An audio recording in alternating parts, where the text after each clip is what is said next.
Welcome back to Movies TV Mad. You can follow me on X at Movies TV Mad and on Instagram and on Threads at Movies TV Mad X. A very warm welcome to Monday's edition of the DC Universe Daily. Not one of us know the plot or the narrative for James Gunn's Superman Legacy, so it'll be interesting how much of a deeper dive that film is going to take.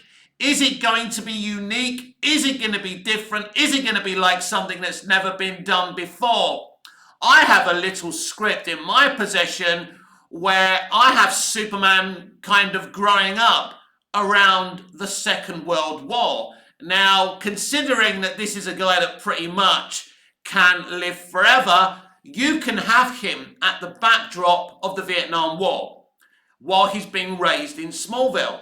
You can have him during, when he's older, being around the backdrop of the Second World War and having these issues of why Superman doesn't get involved with our wars. And maybe society comes after him. Maybe society isn't happy with Superman refusing to get involved in our wars. That could be an interesting little narrative. But my main kind of thesis here, I believe Superman is an old-fashioned hero. He's an old-fashioned character. So why not make a period piece Superman movie, which I think would work better for this character. But unfortunately, Hollywood are obsessed with putting these iconic characters around the modern era because they believe the only way they can relate to modern audiences if their characters are modern and relatable in terms of us and younger people in the modern era. It's why one complaint about the Doctor Who revival, we've never had a regular full-time companion from the past, a historical companion. We've met people, we've met Gwyneth, right, in The Unquiet Dead, but we've never had a full-time Doctor Who companion from our history, which I think is a lot more interesting at this point than another pretty young girl from the modern era who is dull, right? Because let's be honest, right? Now, I'm happy with all the companions we've had thus far, and I know this is not a Doctor Who video, but I'd love to see kind of someone who was around the Second World War or, from the 20s. It would be very interesting to put them with a modern day Doctor and see them see the modern world through their eyes. It's interesting, and I also believe a Superman period piece would really work, and I think it works better for this character than having him in the modern day. We already know that Superman Legacy will be set around the modern day as far as we know, and we don't know very much, but I think James Gunn has reiterated that this film is around the modern era, which is kind of a shame. That doesn't mean I'm not excited for the movie, that I don't think it can be a great Superman movie, but for me, I think taking Superman back to basics is very important. Also in my script, Superman can't fly. He doesn't have heat vision. He isn't as powered. He can only jump from skyscraper to skyscraper. He's more a social justice warrior, as he was back in 1938 in Action Comics #1. He was beating up mine owners, abusing their employees. He was beating up abusive husbands, beating up their wives. That's who Superman was. We've had this discussion before. You know where I would take Superman. We've seen Superman against alien threats in Man of Steel and in BVS and in Zack Snyder's Justice League. We've seen that. We've seen Superman in the modern day. Isn't it time to make a more unique period piece movie? I think there should be, when they do the next Captain America film, obviously there's Captain America New World Order coming, but I think if we ever do go back to the original Captain America, considering where he stems from, wouldn't it be fun? And I mean, in a way, the first Captain America movie is a period piece, isn't it? Anyway, and I thought that was actually kind of cool. I actually forgot that the first Captain America film is basically set around the war. But that actually worked for that movie. And I'd like Superman to do a similar thing, rather than having yet another Superman movie that kind of has the same mechanics towards it. Now, for all I know, James Gunn may be depowering Superman in Superman Legacy. I don't know what he's doing with the film. Nobody does. He's answered a lot of questions about the movie, but he hasn't told us the story. And he's denied a lot of leaks and rumours about the story of Superman Legacy. But I do think it will be a lot of fun to take Superman back to basics. And I do feel you don't have to set iconic characters within the modern era to make them relatable. Gone with the Wind was a period piece set around the Civil War. It worked, right? There's lots of great movies that are period pieces. Braveheart, did you not relate to William Wallace? Why were all Scots going to football matches with the William Wallace face paint on them? Because they related. Just because you're not a modern day character, just because you're not telling a modern day story, doesn't mean you can't relate to audiences. But this is the type of people we have in Hollywood today. I'm not criticising James Gunn, by the way. I'm generalising, right? They all do it. They all want to set these characters in the modern day. I think that can be kind of dull. But the problem is, we've done Superman in the modern day. We've done overpowered Superman. We've seen him with heat vision, X-ray vision, him being strong. I mean, the most strong I've seen Superman in movie terms is Zack Snyder's Justice League when he's kicking the shit out of Steppenwolf. I mean, you watch Steppenwolf throughout that movie, he's fucking strong. Nobody can touch him. And the whole idea of that is that they need Superman to come back from the dead to help them because he's so powerful. That's the whole point. But when Superman actually does, and let's not laughingly call that a fight. A fight is between two people. Superman's kicking the shit and burning the shit via his heat vision on Steppenwolf. And in the end, it just seems like bullying rather than a good moment at the end of the movie. I do enjoy it. I do love that movie. Don't get me wrong. But I think it would be cool to depower Superman a little bit. Audiences want different things from Superman. Some people love to see Superman overpowered. Some people don't. I don't mind seeing an overpowered Superman, but we've seen a Superman prequel story via Smallville. We've seen that, right? We've seen Superman the movie where he's in the modern day. Superman 2, Superman 3, Superman 4, the same thing. Superman Returns, he's a modern day Superman. A Man of Steel, same thing. BVS, the Snyder Cut, and even George Reeves series and Dean Cain and Terry Hatcher's beloved series are all set in the modern day. And I think you do need to look at Superman and think what really would suit him. I think Clark Kent would look brilliant with his glasses and suit in terms of a period piece. I think that would work more within that disguise. And I just think there's a bit of naivety about people from like the 30s, the 40s, the 20s. I think that's why Titanic was such a successful movie. There's a naivety about that world, there's a naivety about those characters. There's a naivety about Jack and Rose. And I think that's why it works. And I think you don't need to relate to something. It doesn't, all this crap about seeing yourself and seeing your own life in your own world on the screen is important. It's not important at all. The important thing is to characterize properly and interestingly and tell a great story, or at the very least, a good story, something we're not getting these days, and we can go into that on another video. So that's the kind of thing that I would do. So it is interesting to kind of theorize what James Gunn would do with Superman Legacy. I think we can say it's going to be a modern day movie, but what kind of story are we going at here? It's going to be very interesting what Gunn is planning on doing here. Don't forget, Gunn was always going to write a Superman movie. We can go into the history of him being fired, being taken on by Warner Brothers, being asked to write a Superman film and saying he didn't want to do it. This is what he said as he was marketing the Suicide Squad. Here's the real story of what happened. He came in, he didn't want Superman a Superman movie to be his first movie. So they gave him a choice. He chose the Suicide Squad. But what he agreed to do was write a Superman script afterwards. Gunn never agreed to direct a Superman film. His only agreement was to write it. I don't think he ever really wanted to, at that time, at the very least, direct a Superman film, but he wanted to write one.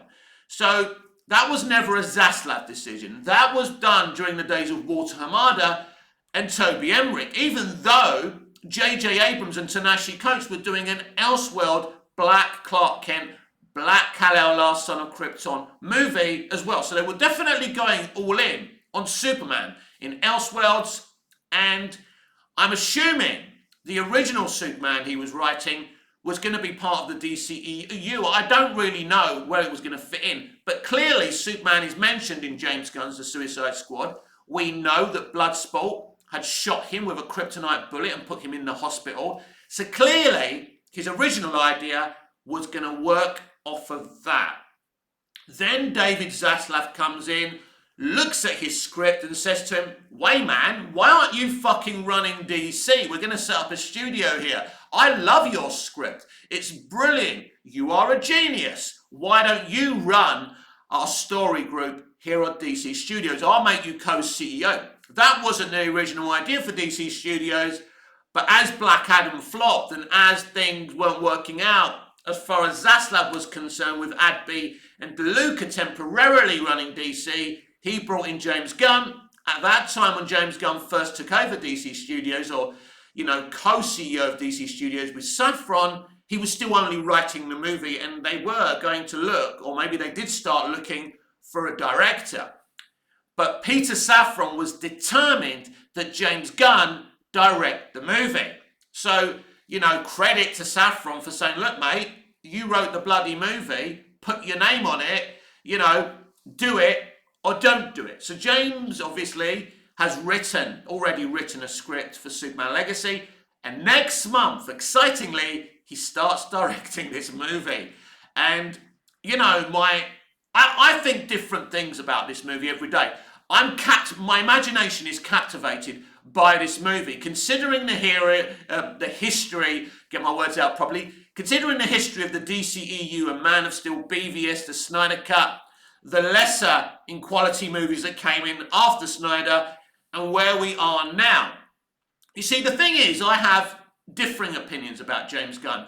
I like him as a writer-director. I like his uniqueness. I like the type of stories he tells. I like the fact he likes the underdog. I don't like that he was interfering with DCEU movies that were released last year.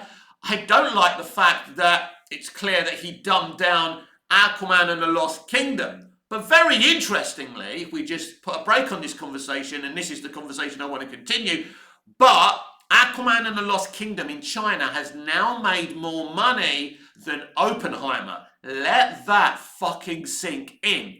It's clear that maybe the film, they clearly like the film, but clearly it's more about Momoa as Aquaman. Now, as far as I know, they're going to retire Momoa as Aquaman. But can the film's success in China make them think again? I don't know. Now, in an interview, Jason said that it's not his choice that Aquaman and the Lost Kingdom is his last time playing Aquaman. He goes, it's above my pay grade. I can't decide. It's clear Jason is going to be playing Lobo. It's clear. That's clear. When that happens, I don't know. They've done everything that pretty much bash us over the head with it. They've hinted, Gunn has hinted about Lobo, somebody else at DC Studios hinted to somebody on the internet about Lobo coming. Now, so I could be wrong about this, but to me, it's the biggest of things. They made it really obvious that they want Momoa to play Lobo. And that's what's going to happen. When this gets announced, I have no idea, unless they've changed their minds and they keep Momoa as Aquaman. I don't know. I doubt Momoa stays as Aquaman, because every person who has a vision, who is a creative, has their own ideas, and I don't think Momoa as Aquaman is James Gunn's preference, So, but it is very interesting what's happened to Aquaman and the Lost Kingdom. The most, not profitable. Aquaman and the Lost Kingdom is not profitable, but it's definitely got its money back, right? 425 million globally. That's not bad at all compared to the other movies. It's not great. It's not great. Don't get it twisted. Don't go off and start saying that Movies TV Mad geezer is saying that, you know, Aquaman and Lost Kingdom's a great, successful movie. I'm not saying that. For the first time, for a very long time, a DCEU movie, the final one, has actually got its money back. And that's not successful. But basically, now they're starting something new. They've broken even. They can move on. So there's that. That's something for you to chew on. But going back to this Superman conversation, yeah, I am very interested in this film because there's lots of levels to James Gunn. James Gunn has a lot of confidence. You know, people call him egotistical. I don't mind people being overconfident as long as that confidence is directed in the right way. And I think with James Gunn, so I like him as a director and a writer-director. I also like Zack Snyder as a writer-director. I hope that's okay with everyone because we do seem to live in this or that kind of environment where it's either Gunn or Snyder. Well, I'm sorry, I can't do that. I'm very sorry that Zack didn't get to finish what he started. But I'm not going to hate other creatives who had nothing to do with that situation. Now, it's up to you how you talk about people, how you talk to people. This is the way I want to talk about James Gunn. I like him. Do I prefer him as a filmmaker to Zack Snyder? No, I don't. Snyder makes things more dramatic, more darker. I enjoy that. But my first ever movie, as you all know, as I boringly repeat every single video, is Superman the movie, which is a bright, colourful, optimistic look at Superman and more accurate to the comics back then, right? Okay? So that's what I grew up on, and I loved it. But still, even loving that, I wasn't opposed to the darker take of Zack Snyder, you know, Terrio, Goya, Nolan. I think the mistake, what happened after Man of Steel, was that they went with Batman versus Superman rather than sticking with Goya and Nolan's vision for Superman in a Man of Steel 2, in a Man of Steel sequel. Do that and you could still have a DCEU. But they got rid of Nolan. They got rid of Goya, right? And they said to Snyder, basically Snyder just did whatever he wanted. And Zack took a deep dive in what he wanted to do. I love Batman vs. Superman, Dawn of Justice, but it was a franchise killer. Now, I'm going to get hated for saying that, but it was. I love it, but it was a franchise killer. And I mean, like, that's not debatable. The facts are there. Doesn't mean I hate it, but, and I'm not going to wish it away, I'm just saying they had Nolan and Goya, who wrote a really good Superman movie in Man of Steel, which they should have continued what they started with Snyder merely directing their movies, which is what Man of Steel is. And for me, it worked, right? Now, for example, right, if we just take a break from talking about Gunn and what I would do with a Superman movie, for example, right, you've got a very divisive moment in Man of Steel when Superman breaks Zod's neck. So what, if you keep Nolan and Goya, what you do is you try and explain that. You have Superman saying that he regrets killing Zod, but he had no choice. You have Superman meeting the family he saved via killing Zod. These are the things you do. These are the things I believe that Nolan and Goya maybe would have touched on in their Superman Man of Steel 2, including the Codex story. Superman still has the Codex. 1 billion life forms, 1 billion Kryptonian, you know, there's billions of DNA from, you know, the Kryptonians inside Superman, Henry Cavill's Superman, as we speak. Snyder never touched on that again, and that was hugely disappointing. So I think that's where the mistake was. They reacted to the box office and just threw Batman in there, and that was a big mistake. Man of Steel was divisive, but it was nowhere near as divisive as Batman vs. Superman Dawn of Justice. I remember Twitter when that film was released. You think The Last Jedi had a negative reaction and a divided opinion? Nothing compared to BVS on the fucking internet. I remember how poisonous even the conversation of that film online and on social media was.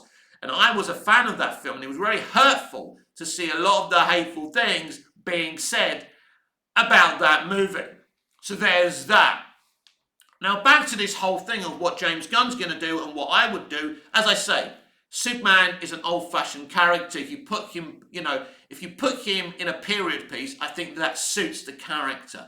And I think people would relate to that. I think people do relate to things set in the past, and putting Superman there kind of makes sense. And as I said earlier, it's no one's really asked Superman these questions before. Why won't you fight? Obviously, if he's a teenage Clark Kent during the Vietnam War, he's not going to go and fight. But maybe, don't forget, back then in the Vietnam War, they were going to schools recruiting young kids to go and fight. So Clark would be at Smallville High, and that situation could present itself. And then you'd have to give in your script, the reasons why Clark wouldn't do that and how he would get out of that. And then when he's older, you could have situations like that. But obviously, if, there's different things that you can do. But yeah, I think at the end of the day, if you look at it like that, but you could also have him, around the Second World War. Obviously, the Vietnam War. I know the Vietnam War came after World War II. Yeah, I get that. But in my script, I was just playing around with, either or. Would he be around the Vietnam War growing up, or would he be around, World War II? That's the kind of thing I was looking to do. It would be one or the other. But I think these are interesting things to place in Superman's way.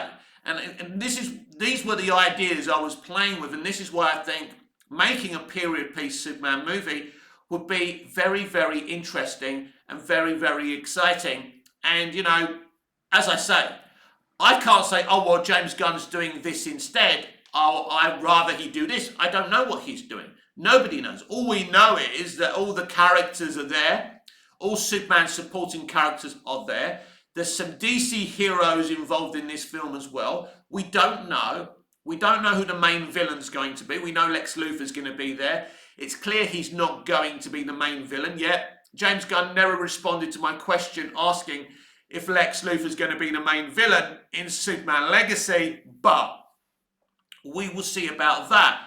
But that's how I would go at it. How would you go at a Superman movie? What would you do? Where would you place him? Is it important for you that he's in current day? He's in present day? Do you think I'm right that a period piece for Superman could work?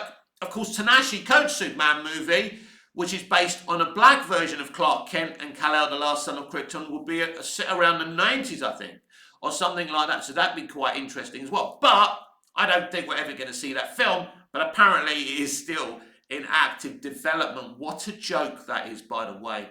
That film was announced 2019. It's now 2024. We've discussed this before, but it's funny. 5 years ago, this film was announced. He's delivered scripts. I think they've been rejected. He's reworked them. I don't know if that film ever gets done. It could be an interesting movie. Unfortunately, Ta-Nehisi Coates is an activist coming from a certain point of view, so it's bound to be divisive. And divisive movies don't very often make a lot of money. But you should have movies out there that are just there for the art, right? And for the point of making the film rather, you can have movies there, purposely there to make money.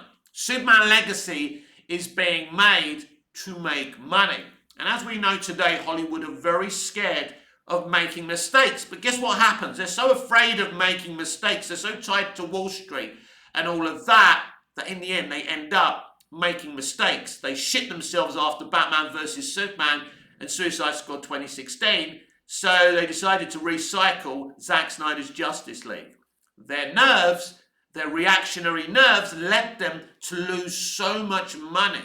Because this is what happens if you don't put your trust in your artists, in your creatives, in the people who know about films. So, at the very least, James Gunn is co-CEO of DC Studios. He's been reading DC and Marvel comics for years. He's been watching TV, films. He loves the shit that we grew up with.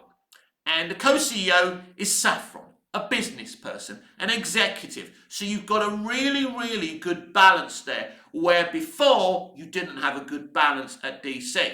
So before you had Christopher Nolan, who built it all up, brought in Zack Snyder, and Zack Snyder was there, Jeff Johns was there, Berg was there, and then Hamada came in, who isn't really a film guy.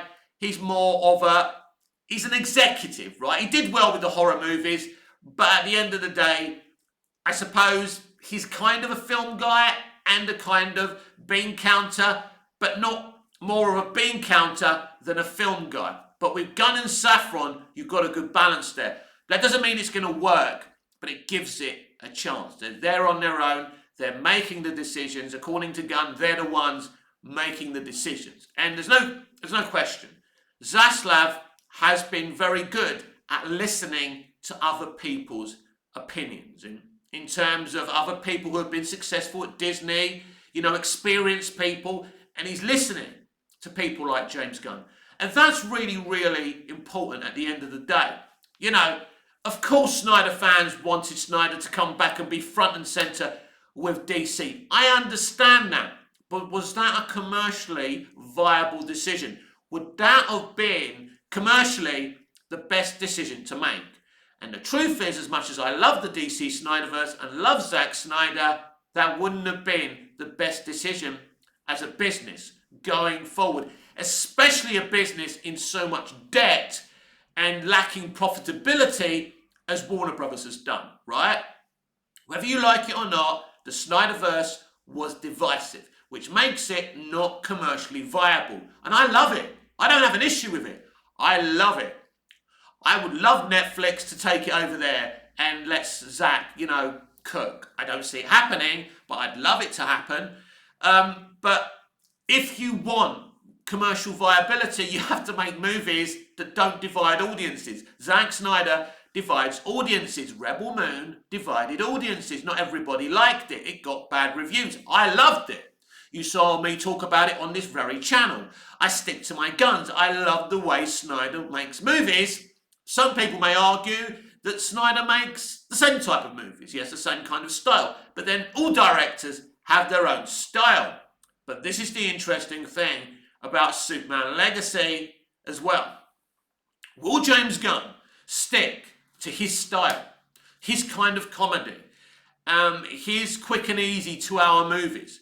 Or is he going to be very bold and unique with this movie? Because at the end of the day, as we say every day, this is a Superman movie. This movie has to cook. This is your pilot. Really, if this was a TV show, this would be the pilot episode of DC Universe, of DCU. So it has to cook. This film has to suck everybody in. And the question then is, has James Gunn got the ability and talent to do that? Yes, he has. He has. He has got a good ability. It's interesting, actually. Kevin Feige accepted a Saturn Award on his behalf for Guardians of the Galaxy Volume 3. And I find it very ironic as the MCU sinking, the only person to win anything, the only film to get any kind of critical acclaim is a film, an MCU film by a director who's now the co-CEO of DC Studios. I think that's a positive thing for us at DC and a negative for the Marvel Cinematic Universe. So at the end of the day, the noise will be quieted if James Gunn makes a great movie and makes Superman as relatable as he was when Superman 78 was released. Superman was not relatable to people. People were losing interest. When Action Comics #1 was released, when they first did Superman, people fell in love with Superman for 20 years or so. It was all anyone wanted to buy. The comic books were selling, the merch, everything. Then people, as Vietnam started, people started to get tired of him, felt he was an agent of the status quo. But Superman the movie changed everything. That film came out at exactly the right time. And that's the kind of situation we have now. Superman isn't as beloved as he once was. He always will be beloved for me. He will always be my #1 fictional hero.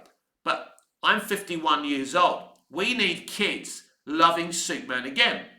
Just like with Superman 78. People fell in love with him. Kids fell in love with him. That's with Smallville. Teenagers started to fall in love with Superman and started going back and watching the movies that they'd never seen before. Because before Smallville, that generation had no interest in Superman. So Superman became relatable and relevant again thanks to Superman 78 and Smallville. To a lesser extent, Man of Steel, but yeah, I think there was a generation of people who got into Superman because of Man of Steel. I will be talking a lot about Superman in the coming days, in the coming weeks, because we are getting a Superman movie. And for me, there's nothing bigger than that.